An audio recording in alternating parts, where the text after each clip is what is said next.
So I have tangent 19 pi over 12. I need to look a little bit further, maybe in the second quadrant. Let's see what we have.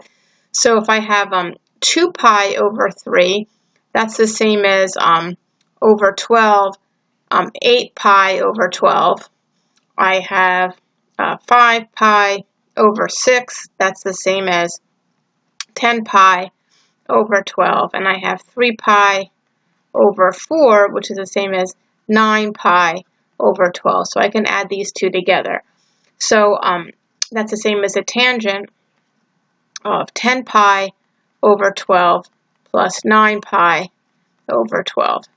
And this is going to be in the fourth quadrant. It should be negative. Let's see what happens. So this is the same as tangent. I'm going to write it so we can see what they are. That would be 5 pi over 6 plus the tangent of 3 pi over 4 divided by 1 minus the tangent of 5 pi over 6 times the tangent of 3 pi over 4. Well, the tangent of 5 pi over 6, that's negative because it's in the second quadrant, and it is going to be radical 3 over 3.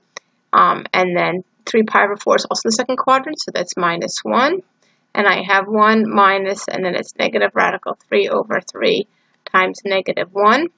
So I have, I'm going to make this 3 over 3, and this 3 over 3. So I have negative radical 3 minus 3 all over 3. And here this is 3, and I have 3 minuses become still minus radical 3 over 3. And so I can simplify it, and it becomes negative radical 3 minus 3 over 3 minus radical 3 as my final answer. Now let's look at this one. There's a typo here. This should be a plus, not a minus.